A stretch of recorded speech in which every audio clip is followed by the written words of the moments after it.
Boa noite, meus amigos. Estamos aí de volta. É claro que o assunto da semana é, em primeiro lugar, a derrota imposta aí ao Hugo Chávez pela oposição venezuelana, da qual um dos líderes é o meu amigo Alejandro Penha Esclusa, ao qual aproveito aqui o programa para enviar os mais efusivos cumprimentos pelo trabalho maravilhoso que tem feito lá. O Alejandro foi candidato a presidente da Venezuela uns anos atrás e eu fiz um prefácio a um livro dele, O Continente da Esperança. É uma pessoa com... nem sempre concordo com todas as ideias dele, principalmente no campo econômico, mas não tenho a menor dúvida de que se trata de um grande herói, de um grande patriota venezuelano, e merece todo o meu apoio nessa luta que está empreendendo. Umas semanas atrás eu escrevi um artigo dizendo que o pessoal está muito preocupado com a Venezuela, mas que a situação do Brasil é que é preocupante, porque a Venezuela, afinal de contas, tem uma oposição corajosa, forte, organizada e capaz até de paralisar, né, a indústria de fraudes do seu Hugo Chávez, que sempre ganhou essas eleições plebiscitas na base da maquininha, ele é o dono das maquininhas, né, e com a cumplicidade do Jimmy Carter com a sua fundação e da comunidade europeia, que está todo mundo louco para implantar o comunismo na América Latina, principalmente Jimmy Carter. Jimmy Carter sempre foi um puxa-saco, né, de Fidel Castro, de tudo que não presta no mundo, né? E ele é um sujeito que não pode ver não pode ver um ditador que ele fica excitadinho, né? Então eu vi o Hugo Chávez, ele achou uma maravilha o Hugo Chávez, e foi lá para ajudar, ver o que podia fazer. E o pessoal da comunidade europeia, né, também, que é a comunidade europeia segue mais ou menos uma pauta leninista, né? Eu sugiro que vocês leiam o livro do Christopher Story, que se chama O Coletivo da Comunidade Europeia. Depois eu dou indicações mais precisas sobre esse livro. O autor chama Christopher Story. Então não é de estranhar que tenham dado todo o apoio aí ao Hugo Chávez. Mas não adiantou nada, por quê? Porque a oposição fiscalizou tão insistentemente essas maquininhas que não foi possível a fraude. Agora vejam que coisa, tive a abstenção de 44%. Quer dizer, tirando 44%, sobra 56%. Né? Então, o famoso 51% vira 56%, dá 29% para um lado e 27% para o outro. Você soma 29 com 44, né? Você vai ver que a maioria esmagadora da Venezuela está contra o Chávez. Por quê? A abstenção não reflete desinteresse. Houve uma campanha entre os setores da oposição pela abstenção. Então, a abstenção é um ato de protesto. Tá certo? Quem se absteve estava evidentemente contra o Chávez. Apenas não confiando na lisura do processo, não quis participar. Então, se soma a abstenção e mais os votos contra, então quem está a favor do Chávez é ele e a mãe dele. Olhe lá, hein? Entendeu? Eu sempre tenho dito, o Chávez não tem o respaldo que ele alardeia, ele não tem essa força toda, ele não está com essa corda toda. Pensando bem, o Chávez não é de nada. Tá certo? E é verdadeiramente perigoso, se você quer saber, é o PT. Por quê? O PT foi quem criou o Foro de São Paulo e foi quem criou o Hugo Chávez. Tá certo? Agora, o PT é justamente, por ser inventor da coisa, o coordenador da porcaria toda, ele mantém uma coisa discreta. Ele manda o Hugo Chávez na frente para o Hugo Chávez se ferrar primeiro. O Hugo Chávez sempre foi um balão de ensaio, né? Então, o pessoal do Foro de São Paulo já tem uma divisão de trabalho. Tem uma máquina revolucionária na América Latina na qual, né, o Fidel Castro é o motorista, o Hugo Chávez é o acelerador e o Lula é o breque. Tá certo? Agora, estão tudo indo para o mesmo lado. Então, não pensem que essa derrota do Chávez significa o fim do processo revolucionário latino-americano. Não, estão vendo apenas o começo. Esse pessoal é o seguinte, a esquerda latino-americana sempre fracassou de maneira tão insistente, persistente e profunda Eles já se ferraram tanto que agora que eles agarraram a rapadura, eles não vão soltar de jeito nenhum. De jeito nenhum. Quer dizer, eu acredito que o Hugo Chávez só sai de lá a tapa. Só que é o seguinte, o povo venezuelano não está aguentando mais ele. Então, mais dia, menos dia, vão tirar a tapa. Agora, no Brasil, o povo não dá tapa a ninguém, o povo só leva, né? Se bem que nós, no plebiscito das armas aí, demos uma lição para essa gente. E provavelmente, nessa coisa do aborto, quer dizer, a rejeição popular maciça desses projetos do governo já está bastante clara. Mas não adiantou nada. Você viu aquele encontro lá das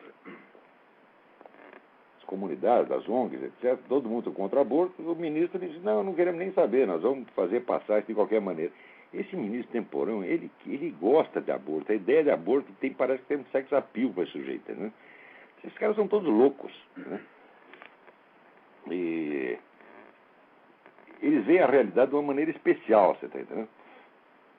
Quando fica demonstrado claramente que algo não é problema de jeito nenhum, é aí mesmo que eles insistem. Por exemplo, a famosa, né, epidemia de mortes das mulheres por abortos ilegais. E quando se foi ver, todo mundo falava, chegava até 1 milhão de mulheres por ano, né? Quando foi ver, era 7, 8 mulheres que morriam por ano nessa porcaria, né? E ademais, as empresas, as organizações que promovem o aborto eram as mesmas que subsidiavam essas clínicas de aborto ilegal. Quer dizer, estão tentando criar um problema para depois, como diz no Brasil, você está espalhando a dificuldade para vender facilidade, né? Então, justamente porque o problema não existe, é que o ministro se dedica tanto. Eles criam falsos problemas, porque tudo isso esses programas sociais, essas coisas, tudo, isso é tudo pretexto para a engenharia social. Nenhuma tem a finalidade que alega. Você não pode resolver um problema inexistente. Outra coisa inexistente é a matança de gays no Brasil. Quando você vai ver, as estatísticas são absolutamente... Os gays não são uma comunidade de risco por violência, mas de maneira alguma, tá certo? O cidadão comum está sofrendo muito mais violência do que essa comunidade particular. Quer dizer, não tem... Se eles dizem que eles são 14% então, da população brasileira, então eles deveriam ser pelo menos 14% dos assassinatos. Quando eu vejo, são 0,03%. É absolutamente ridículo. Então, do mesmo modo, né, que as famosas... aqui nos Estados Unidos, as mortes dos tabagistas, diz que morrem 400 mil tabagistas por ano. Morrem de fato, só que eles moram na mesma idade dos outros. Ninguém jamais provou que houvesse uma diferença significativa de idade da morte. Agora, acontece que esse dado não sai na grande mídia, só sai em publicação técnica da própria Organização Mundial de Saúde. Ela fala uma coisa para o público, outra coisa para os técnicos. Então, todo mundo tentando resolver problemas inexistentes. Por quê? Isso é incompetência? Não, isso é altíssima competência. Eles fingem que o objetivo é um, na realidade o objetivo real será outro. Tem um objetivo declarado e tem um objetivo efetivo. O objetivo efetivo se verificará pelo resultado. Vou dizer para você, por exemplo, na Califórnia, o consumo de cigarro diminuiu para 1/3 do que era. 1/3. Atenção, nos últimos anos diminuiu para 1/3. E o número de casos de asma multiplicou por 4. Quer dizer, eles diziam que ia diminuir teoricamente, você suprimindo o efeito, você deve suprimir suprimindo a causa, você deve suprimir o efeito também. Se isso não aconteceu, porque a causa não era essa. Então, ou que seja, você não conseguiu diminuir a incidência de casos de asma de maneira alguma, só que você acostumou a população, vamos dizer, a ter a sua conduta pautada pelo governo, e é esse que é o objetivo. Isso é tudo engenharia social, né? E esse dia saiu um artigo muitíssimo interessante do João Pereira Coutinho, que é o melhor colunista da Folha de São Paulo. É o que escreve, é o único colunista da Folha que escreve bem. Por quê? Porque ele é português, não é brasileiro. Então, olha o que ele diz aqui. A crônica chama Socorro. Ele diz, eu sei que existem brasileiros que sonham com a Europa. Não falo de Paris, de férias na Torre Eiffel. Falo de viver na Europa, trabalhar na Europa. Quem sabe casar e envelhecer na Europa. Por favor, mude de ideias. Qualquer europeu sensato, com 2 neurônios em razoável funcionamento, trocaria a Europa pelo Brasil. Existe insegurança nos trópicos? Pois existe. Mas na Europa existe segurança a mais. E como a União Europeia, que todos os dias aumenta os seus poderes legislativos sobre a vida do mais insignificante cidadão, a coisa começa a ganhar contornos fantasmagóricos. Pior, de acordo com a revista alemã Der Spiegel, o cenário vai piorar. A União Europeia é liderada por 27 comissários não eleitos, entendo, e os 27 competem em si pelo troféu definitivo. Como produzir o maior número de regulamentos idiotas para transformar um adulto europeu numa criança de 4 anos? Então agora eles regulam o que você pode comer, o que você pode anunciar. Outro dia eu dei no artigo meu uma lista dos artigos que era proibido anunciar, né, na Inglaterra, né? Então tinha lá uns docinhos, né? Uns pirulitos, umas coisas assim. Não pode mostrar isso para as crianças, né? É proibido anunciar isso para as crianças, porque vai corrompê-las. Então um pai não pode mais nem decidir o que suas crianças comem. E o negócio do cigarro e outras coisas, é tudo assim, é tudo engenharia social, tudo para resolver problemas inexistentes. E esses problemas inexistentes são pretextos para você fazer alguma coisa que não tem nada a ver com aquilo. Do meu modo, essas leis de proteção aos gays, né? É como se os gays estivessem sendo vítimas de um genocídio. Tudo isso é mentira. E os caras sabem que é mentira. E esse ministro temporal, aqui, seu ministro, o senhor sabe tudo que eu estou falando. O senhor não está enganando a ninguém. Agora, nesta semana também houve aqui uma coisa muito interessante, que é a visita do Lula, né, às favelas do Cantagalo e Pavãozinho. E diz que o narcotráfico, então, espontaneamente ofereceu uma trégua, diz que nada foi combinado. Vocês acreditam que nada foi combinado? Ora, porra, o que é isso? Né? O tráfico espontaneamente, né, por sinal de respeito ao seu presidente, né, parou com as suas atividades durante umas horinhas, né, deixou o homem entrar, falar as besteiras que queria e sair. Mas olha que coisa interessante. Na mesma semana, tem esse negócio de que o Ministério da Cultura, o Instituto Patrimônio Histórico e Artístico Nacional, a Secretaria Especial de Políticas de Promoção da Igualdade Racial, CEPIR, e o Centro Cultural Cartola promove a cerimônia de titulação das matrizes do samba do Rio de Janeiro como Patrimônio Cultural do Brasil. Né?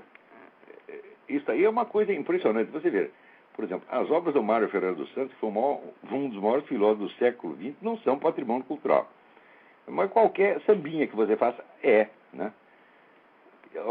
As obras do Vila Lobos, eu não sei se são patrimônio cultural do Brasil. Talvez nem sejam, né? Mas se forem, estão aqui niveladas aqui aos sambinhas, né? Agora, na mesma semana que acontece isso, veja que coisa interessante, né? Na mesmíssima semana, a Escola de Samba da Mangueira promove uma homenagem ao que é Fernandinho Beiramar, o traficante, parceiro das Farc. Então está tudo em família. O Lula lá no Pavãozinho, né?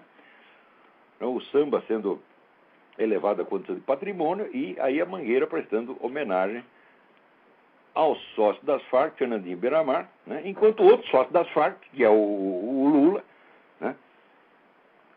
Que não é sócio nos negócios, mas é sócio político, parceiro político, está lá também fazendo festinha na Mangueira. Falando negócio de favela, aqui, ô seu Lula, aqui, pô, na primeira eleição, o seu partido andou espalhando que vocês iam adotar para as favelas cariocas aquele programa do Hernando de Soto, economista Hernando de Soto, do livro O Segredo do Capital.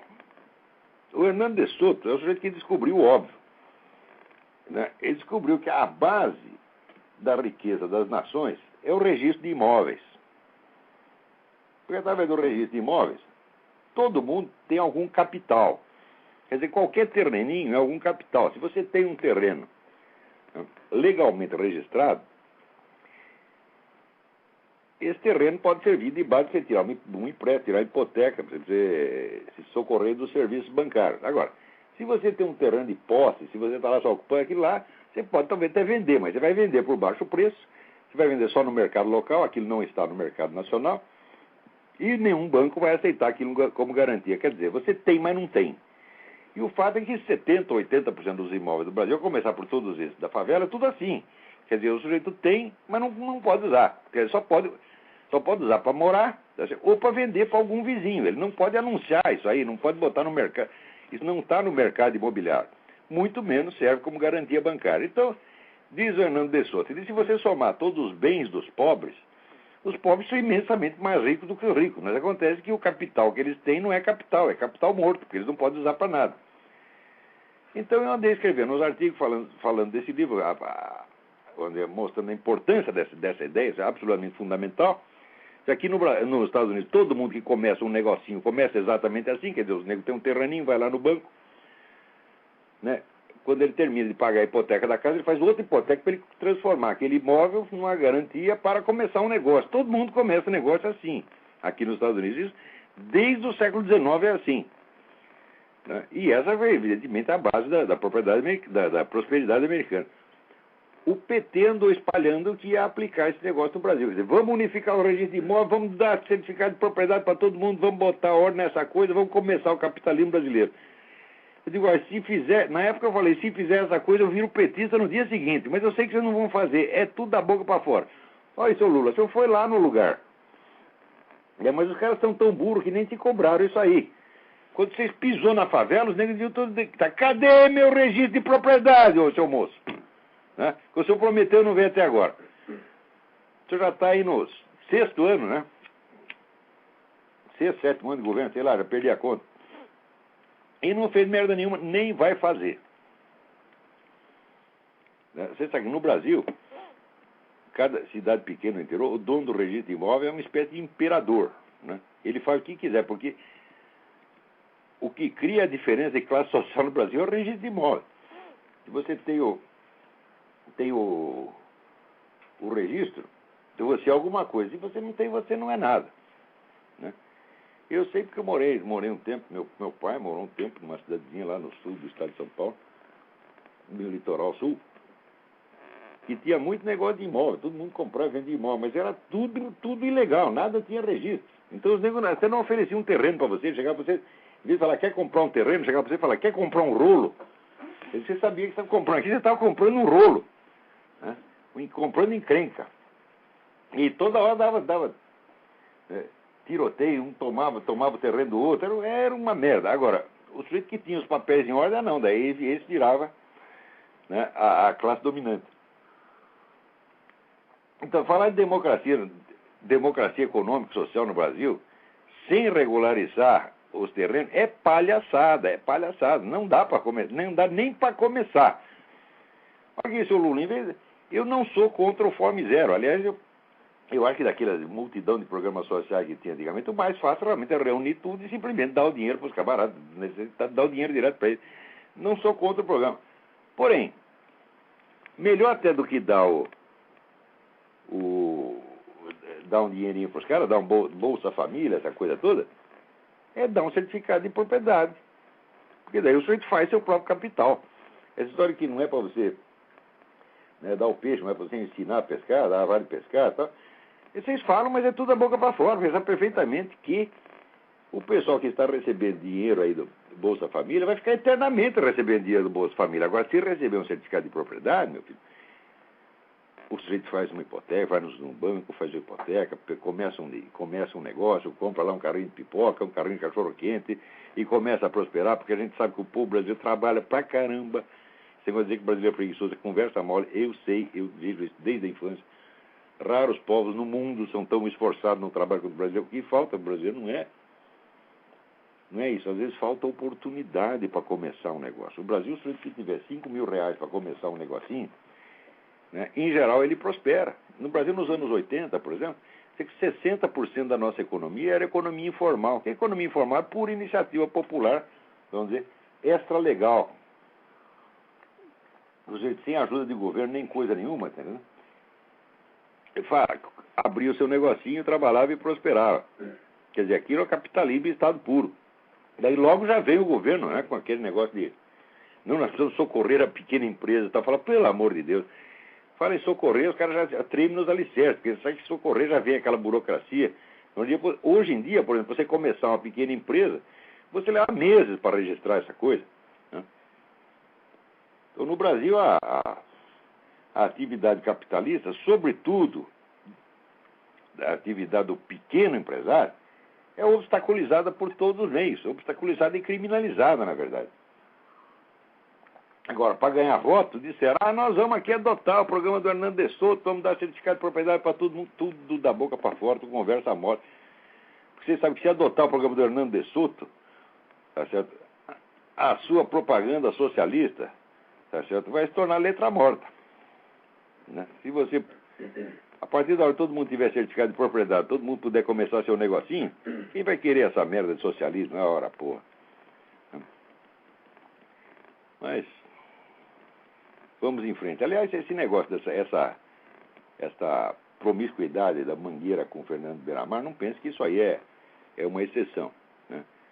Tem várias investigações na Polícia Federal dando conta da intimidade entre várias escolas de samba e o narcotráfico, que, aliás, se explica facilmente em função de uma outra intimidade, que é a intimidade das escolas de samba com o velho partido, o Partidão, tá certo? Partido Comunista, né? Que está, vamos dizer, profundamente entrosado com elas já desde o tempo do Getúlio Vargas. É praticamente a mesma coisa. Escola de samba e Partido Comunista é praticamente a mesma coisa, pô. Quer dizer que eles sabem que vamos dizer, são entidades que têm uma grande aceitação do público, tá? Então é lá mesmo que eles vão, então, para parasitar aquilo. Quem me contou isso foi o sujeito que estava lá dentro e que viu tudo, que foi o Dorival Caymmi. O Dorival Caymmi, uma vez, a neta dele trabalhava comigo na época, ele, por uma gentileza, veio fazer lá uma conferência para uns alunos meus, e, entre outras coisas, que a gente perguntou para ele, contou isso, que já no tempo do Getúlio Vargas, né, as escolas de samba eram abrigo dos comunistas. Então, que escola de samba, comunista, narcotráfico, na verdade, meu filho, é tudo a mesma coisa, está tudo misturado, aí não dá para saber mais o que é o que. Tem alguém na linha aí? Alô? Alô? Caiu. Então, vamos em frente aqui. Agora, olha que coisa interessante. O continente latino-americano está ficando cada vez mais incompreensível para quem mora nele, tá certo? E cada vez mais claro e evidente para quem observa de fora. Olha aqui, veja esta notícia no Estadão. Exército treina resgate de brasileiros. O Ministério da Defesa defende a tese de que o Brasil precisa estar preparado para a eventualidade de ter de fazer um resgate em massa da população de brasileiros que vivem na Bolívia e no Paraguai, pois avalia que a estabilidade político-social nos dois países é precária. Há 10 mil brasileiros morando na Bolívia, vivem na Bolívia, e 200 mil brasileiros que moram no Paraguai, chamados brasiguaios. O Estado apurou que na Operação Pantanal... Bom, acontece o seguinte, acontece que na Bolívia, por exemplo, o Morales está querendo ver esses brasileiros pelas costas, ele quer tirar os camaradas de lá, tá certo? Então, aqui o nosso governo diz, bom, então precisamos protegê-los, né? Já que o Morales está perseguindo os negros para tirar eles de lá, o que nós vamos? Nós vamos lá e tiramos. Ou seja, vamos pensar um pouco. O exército brasileiro fazendo isso, ele está protegendo os brasileiros ou ele está executando a ordem do Morales, sob outro pretexto? E eu acho que o Ministério da Defesa está com treta, está querendo enganar as Forças Armadas brasileiras, usá-las como um instrumento aí do Morales, fazendo de conta que está fazendo isso contra o Morales. Porque, na verdade, se o Morales fizer alguma coisa contra os brasileiros que vivem lá, isso é um caso de guerra, quer dizer, ele está perseguindo a nossa população. E nós temos que defendê-lo, não é tirando todo mundo às pressas como ele quer, não, é devolvendo a pancada para ele. Tá certo? As Forças Armadas existem para defender a nossa população e defender o nosso território, tá certo? E não para servir como executor da política do seu Morales. Peraí, tem alguém na linha, vamos lá. Alô? Olavo? Eu? Rafael aqui de Salvador, beleza? Tudo bem, Rafael? Olavo, tô ligando pra falar que amanhã faz um ano aí do seu programa, queria parabenizar, dizer que já virou rotina da minha semana aí, ouvir suas palavras. Muito obrigado pela sua constância.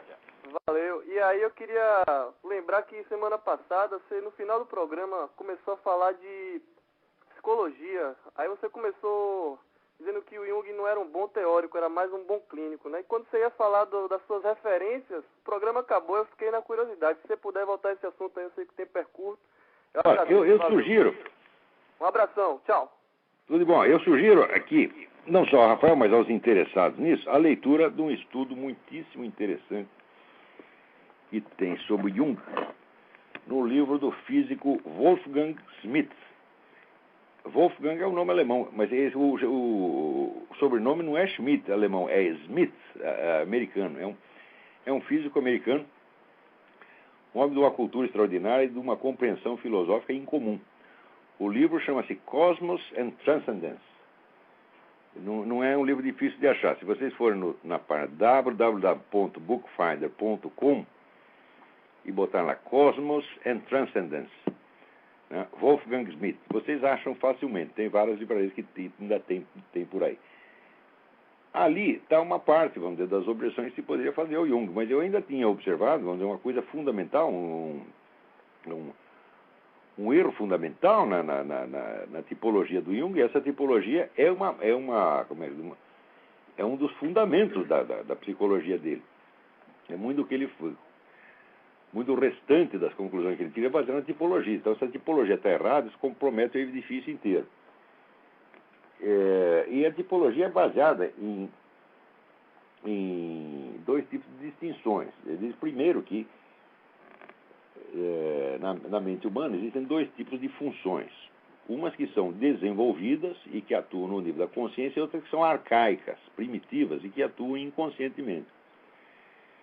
E, segundo, ele diz que os seres humanos se diferenciam conforme as várias funções cognitivas que atuam de uma dessas maneiras ou da outra. Quer dizer, funções mais conscientes ou funções mais inconscientes.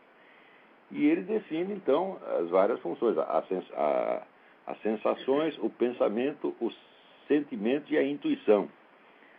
Tá certo?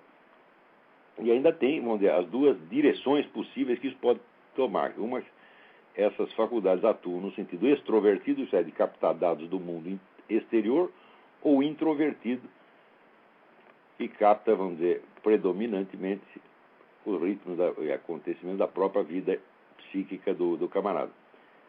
Então você tem essas distinções. Você tem a função desenvolvida e arcaica, você tem o introvertido e extrovertido, e você tem as quatro funções. Então, misturando esses elementos, sai lá a tipologia do Jung. Acontece que quando chega na hora de definir a intuição, ele a define como uma apreensão através do inconsciente. Eu digo, alright. Mas se as funções se diferenciam em desenvolvidas ou arcaicas conforme atuem no consciente ou no inconsciente, como é que uma delas pode ser permanentemente e estruturalmente uma função que opera através do inconsciente? Isso não faz o menor sentido. Eu não sei se o Jung não percebeu isso, tá certo? Ou se ele realmente não entendeu. Agora, o Jung escreve as coisas um bocado enrolado, né?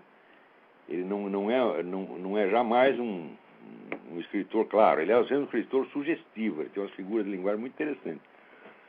Mas ele é meio enrolado na hora de escrever. Então, eu não sei o que aconteceu lá.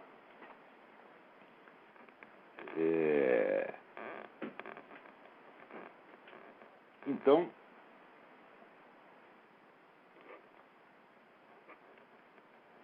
essa aí é, vamos dizer, uma das muitas objeções que eu tenho sobre o Jung.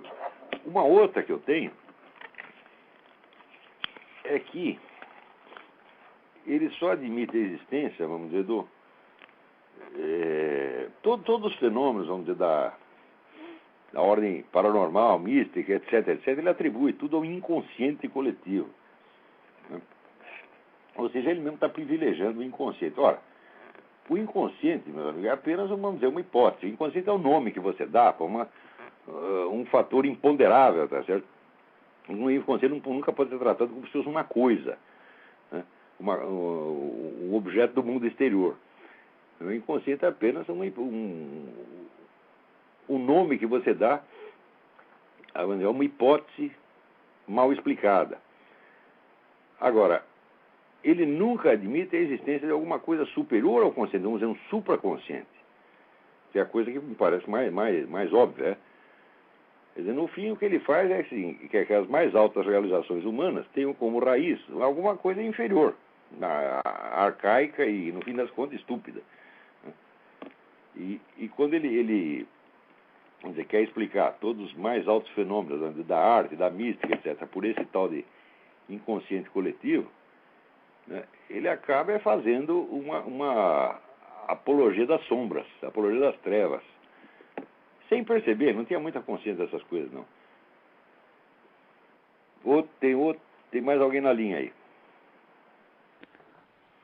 Alô, Olavo? Sim, quem é? É Marcelo de São Paulo, tudo bem? Marcelo, tudo bem? Tudo bem, tô ligando, tô de férias, tô na Europa aqui, mas eu tô ligando só para dar os parabéns para você.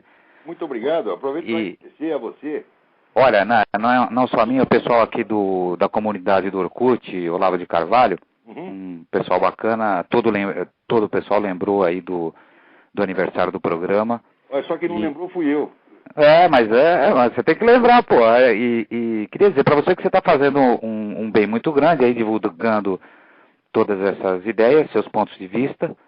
Muito obrigado. E tem sido muito positivo para muita gente. Muito okay? Obrigado, muito obrigado. E um grande abraço. E será que isso serve para estimular você, para você saber que tem muita gente aí do seu lado? Muito obrigado. Muito agradeço a todos a atenção, a gentileza, o carinho que tem tido por esse programa. E nós vamos continuar. É isso mesmo. Um grande abraço. Um grande abraço. Então, muito obrigado a todos por essa atenção. E quem não gosta do programa já sabe. Vai tomar no cu, pô. Isso não é problema nenhum. Não precisa gostar, não.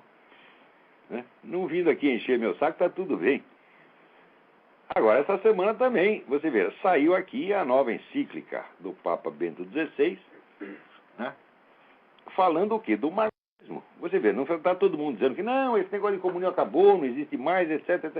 Você está açoitando cavalo morto. Aí, então, olha que aí o Bento XVI me ajudando a açoitar cavalo morto. Tá certo? Quer dizer, se está morto, por que o Papa, né, vai perder seu tempo fazendo uma encíclica a respeito? Ora, o comunismo não está morto, ele se fez de morto para saltar o coveiro. Isso aí já foi explicado no livro do Anatoly Golitsyn, né, nos anos 80.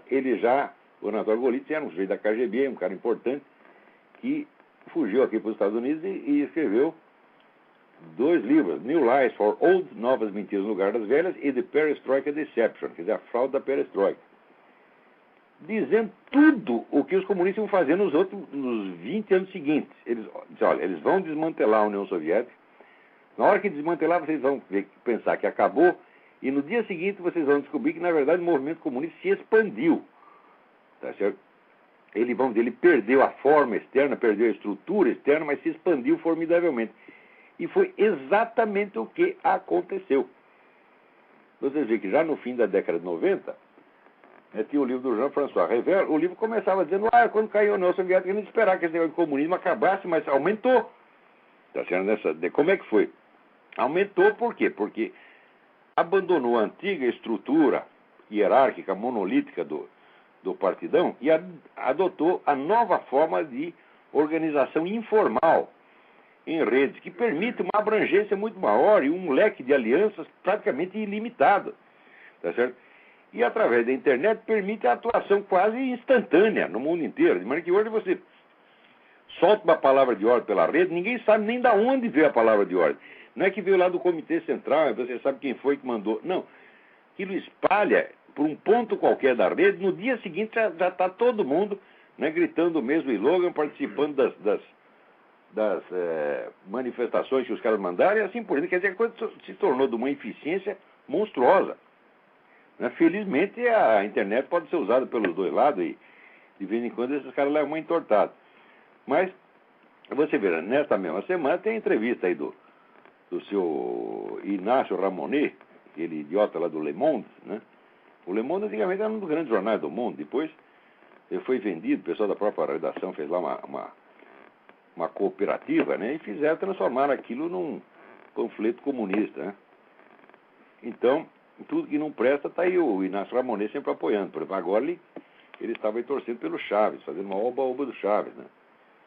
E ele dando uma entrevista essa semana dizendo que o comunismo, né, a esquerda, que no resto do mundo ficou desorientado, não sabia o que fazer, está encontrando o seu caminho na América Latina. Ou seja, é o programa do Foro de São Paulo, que no quarto Foro de São Paulo, na quarta Assembleia do Foro de São Paulo, tinha que resgatar na América Latina tudo que perderam no leste europeu. É isso. Então, o Papa, que não é bobo, sabe que isso está acontecendo e sabe que o problema da América Latina hoje, o problema não é corrupção, não é miséria, o problema é comunismo. Você falar que o problema do Brasil é fome, digo, o problema do Brasil já foi a fome, tá certo? Mas o progresso fabuloso da agricultura nas últimas décadas simplesmente acabou com a fome no Brasil, não se morre de fome no Brasil. Você pega as estatísticas de morte por desnutrição, são mínimas. No Brasil pode faltar tudo, falta água, falta sapato, falta roupa, falta casa, sobretudo falta aqui, ó, de novo, né? Falta a propriedade legal, que os brasileiros têm direito teoricamente, mas na prática não tem. Então tudo isso falta. Mas comida? O que é isso, pô? Né? Então o grande problema do Brasil do Brasil e da América Latina é o comunismo hoje. Não é nem só o narcotráfico. O narcotráfico é um instrumento. Você vê que o narcotráfico avulso acabou.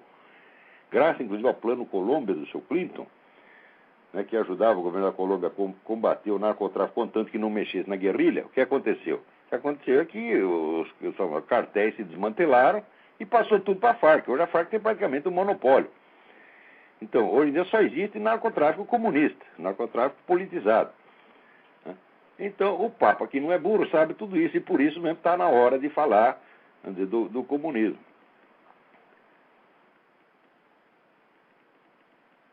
Muito bem. Vamos ver o que mais.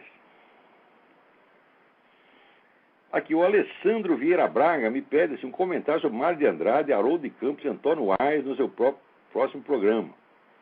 Né?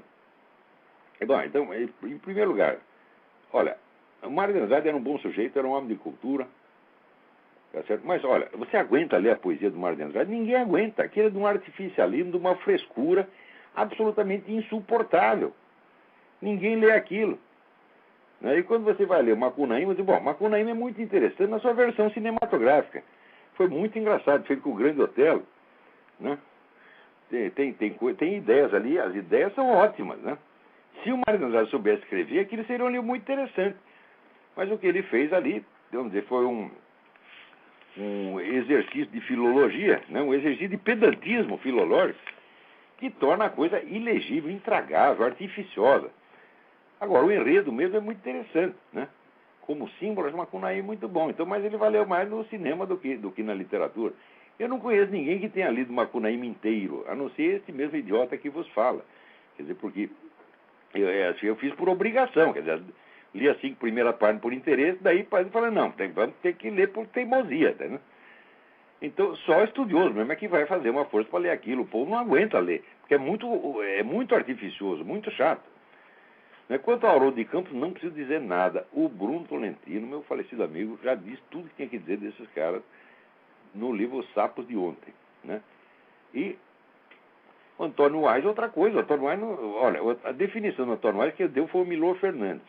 O Milor Fernandes, ele disse, o Antônio Aires, ele conhece todas as palavras da língua. Ele só não sabe juntá-las. Então, é isso aí. Leia um texto do Antônio Aires e você vai ver que coisa mais... É a mesma coisa do Mário de Andrade, essa mania modernista, né, do pedantismo, de querer escrever enrolado para parecer inteligente. Isso é uma coisa estúpida. Né? Note bem, eu não sou um adepto intransigente daquele, vamos dizer, estilo límpido, clássico, tipo Machado de Assis. Não, às vezes eu gosto de um negócio barroco, mais enfeitado, também fica legal, você entendeu? Mas precisa saber fazer, porra! Vamos lá. Tem alguém na linha aí? Alô, Olavo? Eu? Sim, Olavo, aqui Alfred Smith, de São Paulo. Alfred Smith, tudo bem? Sim. Olavo, sabe que o Chaves perdeu o tal de referêndum hoje, né? Alô? O Chaves. Sim, sim.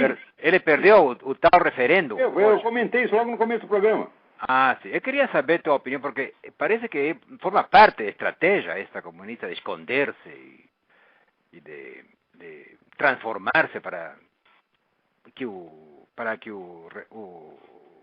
baixem a guarda, entendeu?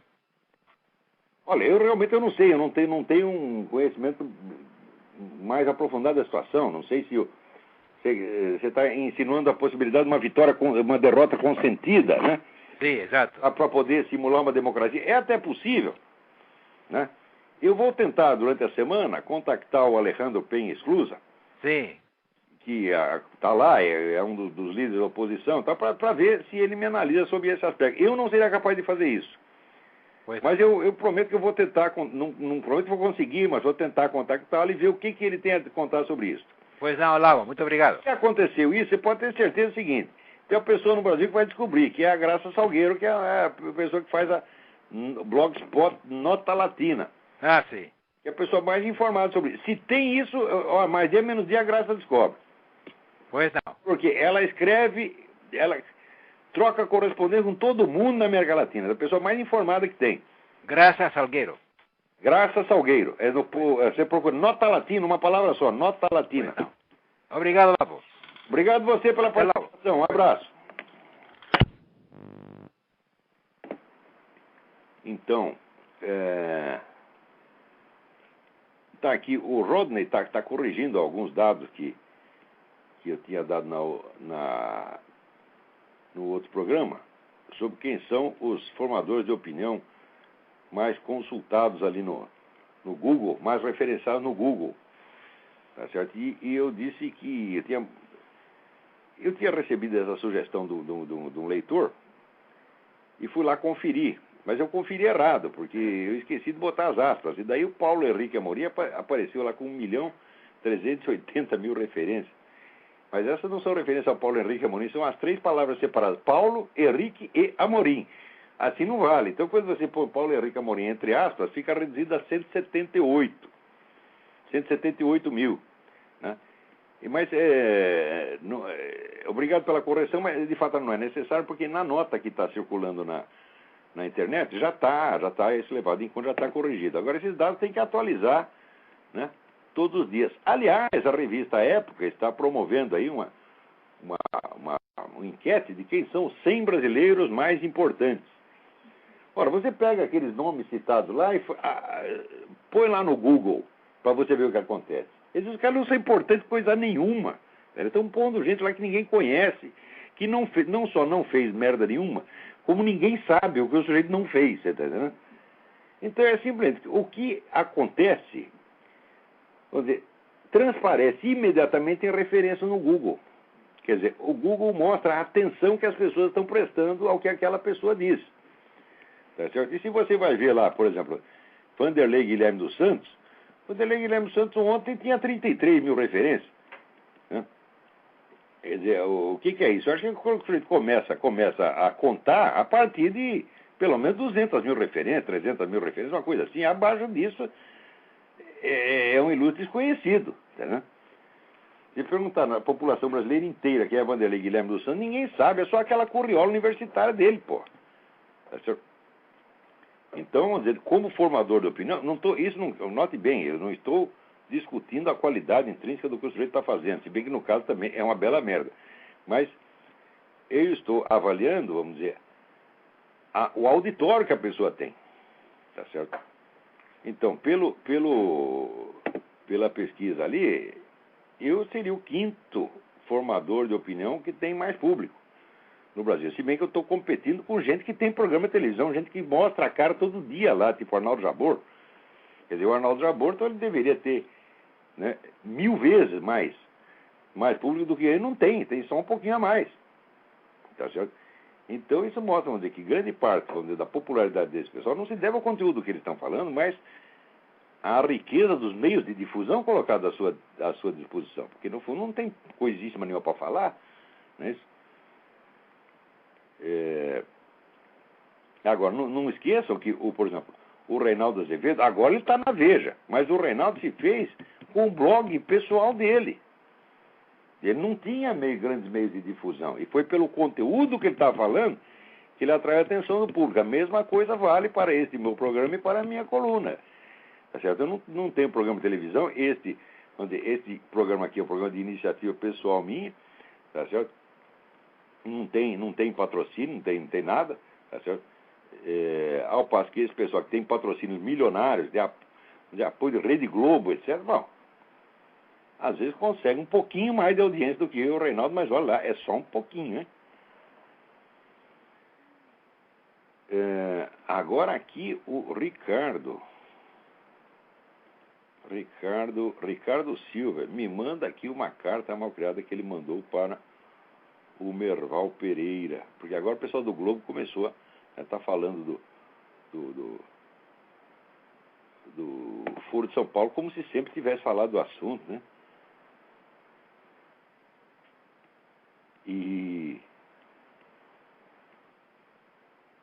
quer ver aqui que o Ricardo fala? Ele desce o cacete aqui no Merval, meu Deus do céu. Eu ligo o meu rádio e minha TV e vejo a imprensa brasileira ser cúmplice desse governo corrompido que aparelha o Estado e tem um projeto autoritário, que usa qualquer meio mais sólido para chegar aos seus fins, que manipula a verdade das estatísticas, que discursa sempre conforme a conveniência. E olha, é isso aí, cara, é isso aí que a imprensa está fazendo, a imprensa brasileira é isso. Agora, ela faz isso, ela puxa o saco, tá certo? Ela serve a este aparato e ainda é criticada por ele, porque não é tão esquerdista, ela ainda tenta manter alguma aparência de neutralidade, e isso já é suficiente para ofender a sensibilidade do aparato comunista. Vamos lá. Tem alguém na linha? Olá, é o Marco Borghesso. Marco? Sim. Tudo bem, Marco? Tudo bom. Diga. Eu queria perguntar se você viu a matéria da Veja sobre o Colégio de São Bento. Pois é, que lá já virou escolinha do MST também. Mas a igreja no Brasil é isso, pô. Quer dizer, dirigida, né, pela CNB do B, como diz o meu amigo Meira Pena. O que pode dar? Os colégios católicos viram tudo escolinha do MST. Essa coisa é. Olha, eu como conservador, não acredito em colégio conservador no Brasil. A igreja no Brasil está precisando levar umas palmadas, entendeu? Você vê, o falecido Papa João Paulo II, ele diz o seguinte: os brasileiros são cristãos no sentimento, mas não são na fé. Quer dizer, o Brasil quer poder ser comunista e cristão ao mesmo tempo. Não dá esse negócio, tá entendendo? Nós, como eu sou ex-aluno e eu fui dos assinantes da carta, nós tínhamos ainda a ilusão, eu, inclusive, quando assinei a carta, tinha ainda a ilusão de que os padres, eles não estavam... Eu tinha essa impressão, e ainda não tenho confirmado o oposto, para ser sincero, mas quando eu assinei, eu tive a impressão de que os padres estavam desavisados, de que as coisas estavam acontecendo ali por iniciativa dos professores, que são, enfim, leigos, né? Mas que os padres estariam talvez fazendo uma fraca supervisão, não estariam tão cientes do que estava acontecendo. Eu ainda não tenho a total confirmação de que eles, sim, sejam cientes e estejam participando e pensem daquela maneira. Olha, mas eu não posso afirmar uma coisa dessa com relação a este caso em particular, mas, de modo geral, a situação da igreja no Brasil é muito pior do que as pessoas imaginam. A igreja no Brasil está 100% a serviço da esquerda, não sobrou mais ninguém. Quando sobra um padre aqui, outro ali, que tem praticamente ficar escondido, que nem esse maravilhoso padre Paulo Ricardo, que faz esse site extraordinário, né? Você nunca vai ver esse padre ser bispo, nem cardeal, nem coisa nenhuma, não vai subir na hierarquia, não. Ele tem que ficar escondidinho lá no canto dele, né? E dar graça a Deus de não apanhar, tá? Porque se for depender desses bispos brasileiros, isso aí já virou MST há muito tempo. A igreja, eu considero a igreja brasileira cismática. E eu acho que não tem igreja católica no Brasil. Por que eu digo isso? Porque aqui tem igreja católica. Eu vejo o que é a igreja católica. Eu vi a igreja católica na França. Tá? Agora, no Brasil, eu não vejo. Não vejo mesmo. Você não vê o menor sinal de catolicismo aí. Isso é tudo empulhação. Eu acho que esses caras tudo tem que ser tirado aí dos seus cargos a tapa. Eu acho que os fiéis têm que reagir contra isso. O que está acontecendo na igreja no Brasil é uma coisa nojenta. Você veja a igreja venezuelana, tá certo? Com que coragem, com que espírito de sacrifício ela não se pôs à frente defendendo o povo contra um governo realmente perigoso, né?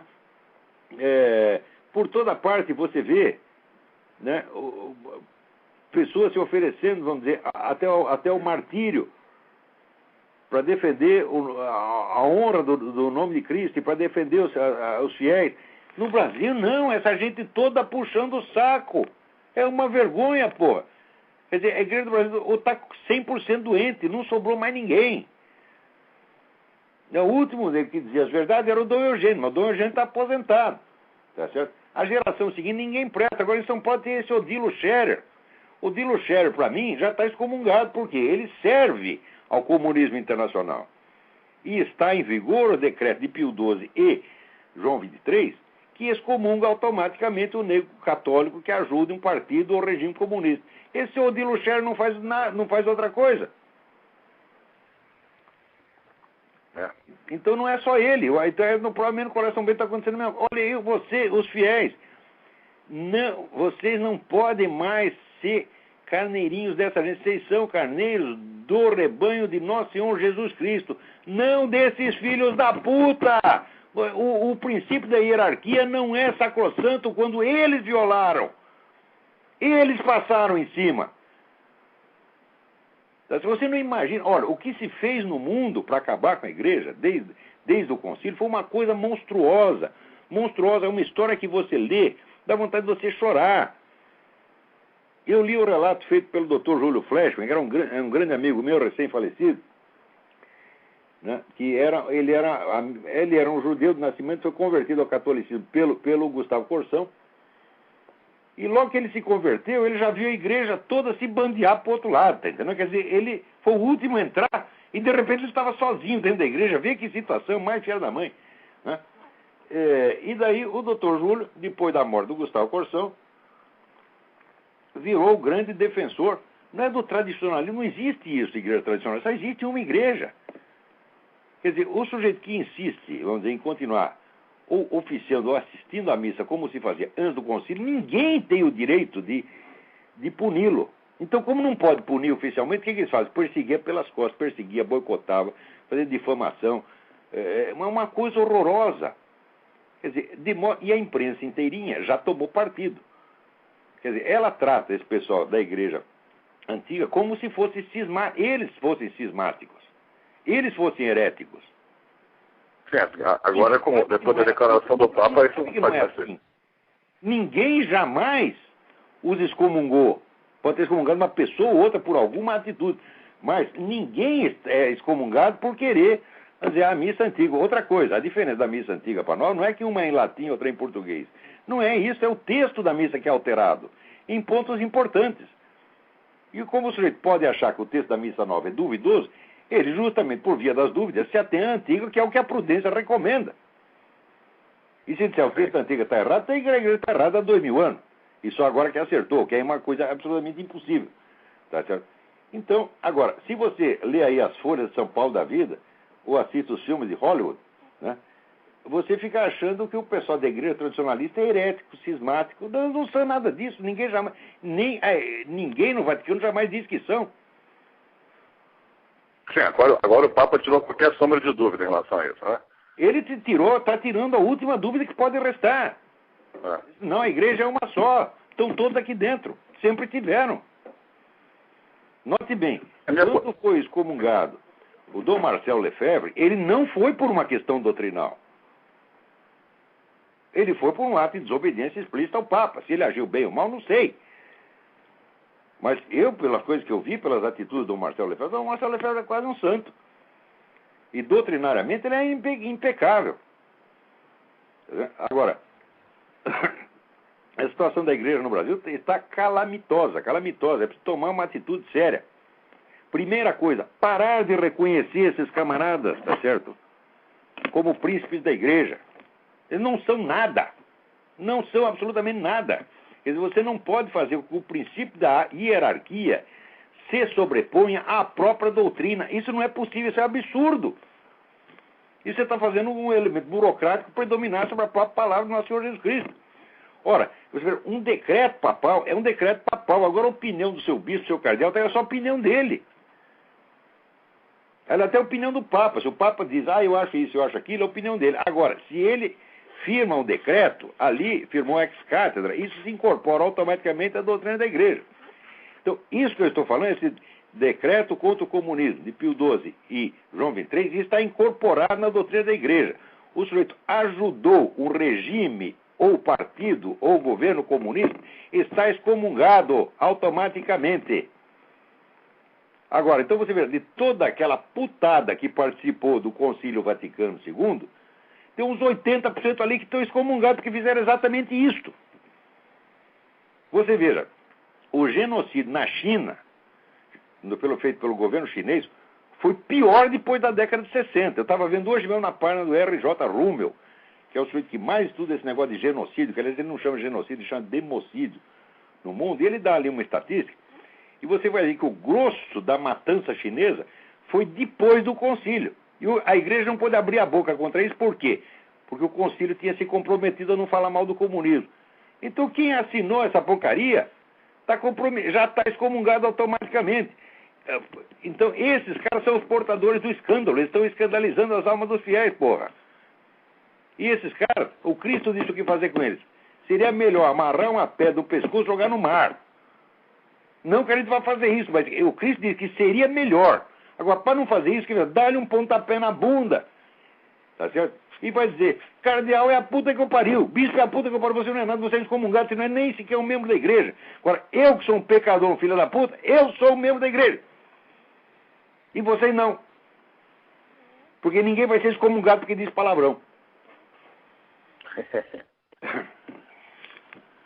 Peraí, tem mais gente na fila aí, mano. Obrigado. Brigadão. Vamos lá. Alô? Alô? Alô, Olavo? Sim. Tudo bom, Marcos, aqui de Porto Alegre falando. Oi, tudo bem? Tudo bem, tudo bem. Ah, parabéns pelo programa aí, um aninho, né? Uma velhinha. Pois é, rapaz. Já está Então, um homenzinho. Tomara que venham vários zeros depois. Pois é. Bom, o seguinte, eu queria uma pergunta, ultimamente estou lendo coisas sobre declínio da civilização, da cultura, essas coisas. Até meio que tentando me situar, né?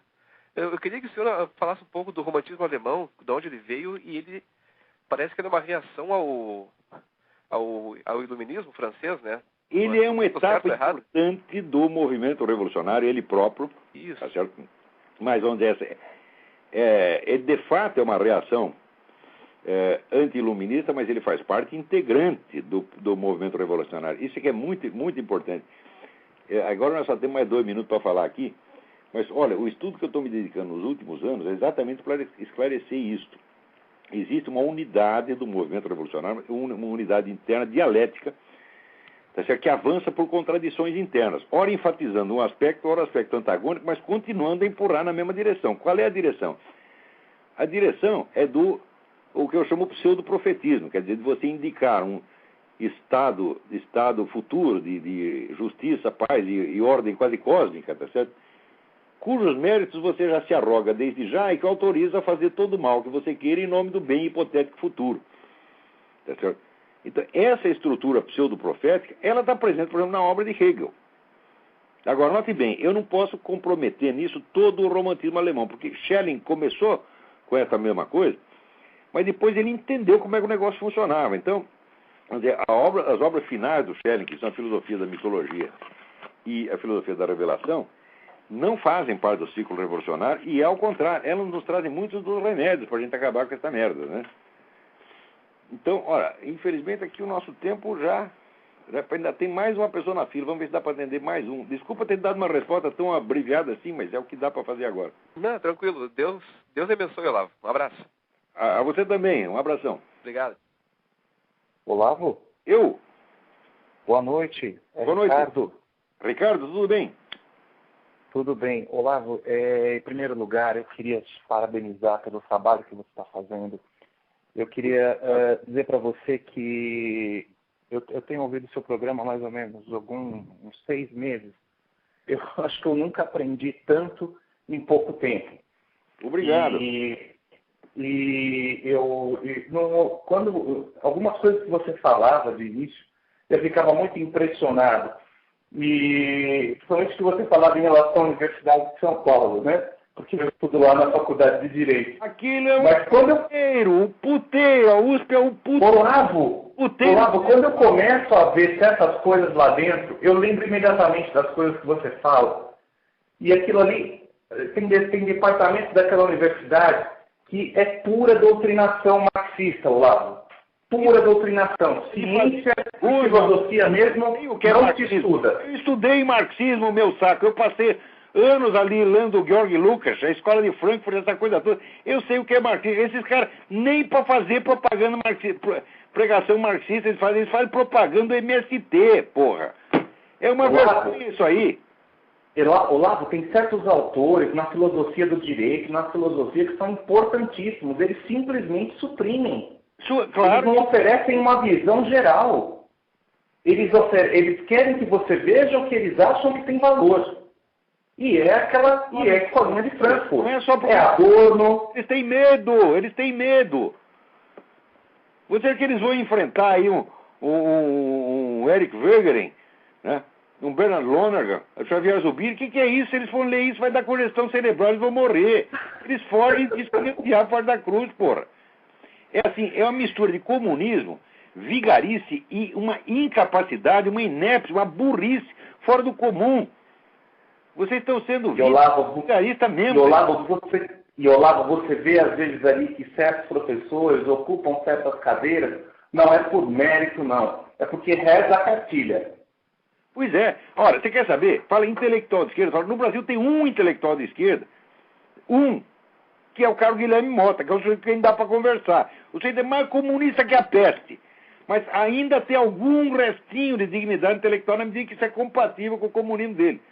Mas é o último que resta. O resto é tudo vigarista, porra. Quer dizer, não é uma questão de divergência política. Queria eu poder ter divergência ideológica com esses caras. Vou ter divergência ideológica com quem não tem meia ideia na cabeça, só tem mentiras, só tem propaganda. Como é que vamos discutir seriamente com o Emir Sader, com esse quartinho de Moraes? O que é isso, porra? Eu estou falando que são vigaristas.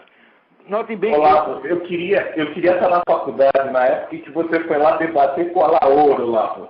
Eu leio a transcrição do seu debate, eu gostaria de estar lá. Aquele sujeito não pode ser professor primário, ele não tem preparação para isso, é uma besta quadrada, é um inepto. Eu saí de lá com dó do cara, e eu prometi que eu nunca mais ia aceitar polêmicas com intelectuais de esquerda, porque o pessoal estava me acusando de bater em criança. Então, eu não vou mais bater em criança, eu não aceito mais debate com eles por causa disso. Eu faço tanto malefício para os caras que eu fico com dó. Aliás, falar em malefício, deixa eu dar uma sugestão para vocês. Não percam a série de debates do Dinesh de Souza com esse pessoal do ateísmo militante, o Daniel Dennett, Christopher Hitchens, e espero que ele pegue agora o Dawkins e o Sam Harris.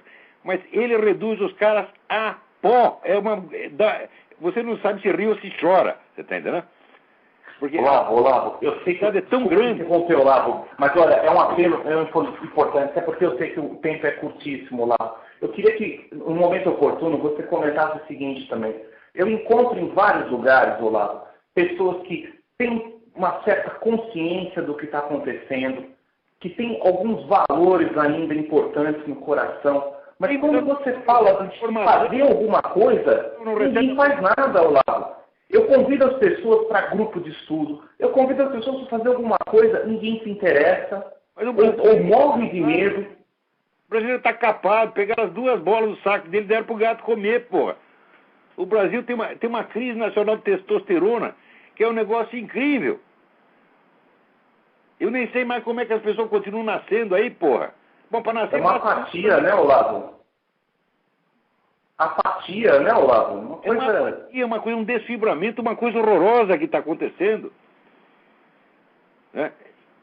Então, olha, isso aí... Eles têm que honrar a alma, você está entendendo? Não... O conhecimento é a natureza do ser humano. O conhecimento, a busca do conhecimento é a própria natureza do ser humano. Quando ele perde isso, ele perde a força de viver. E no Brasil, mataram a vida intelectual. Agora, o que é patrimônio cultural? É o samba, é o Morro da Mangueira lá, puxando o saco do Fernandinho Beiramar. Isso é cultura nacional. Eles acabaram com a cultura superior brasileira. O Brasil não tem mais cultura superior e não sabe o que é. Só que a hora que acaba isso, acaba o resto também. Então, a gente não tem que ter complacência com essa gente. Olha, eu trato assim, os humildes com humildade, tá certo? Agora, o sujeito burro e arrogante, eu piso em cima, tá entendendo?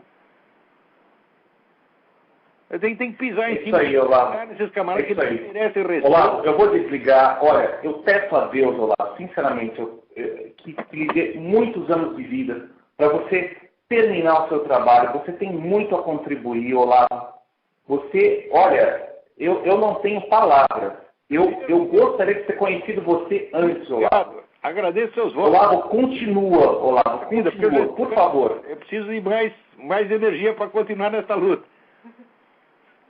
Ok? Olavo, boa noite, viu? Foi um prazer. Prazer foi meu. Olha, muito obrigado a todos que nos ouviram durante esse ano inteiro. E vamos começar tudo de novo, vamos em frente, tá? Obrigado a todos, que Deus os abençoe.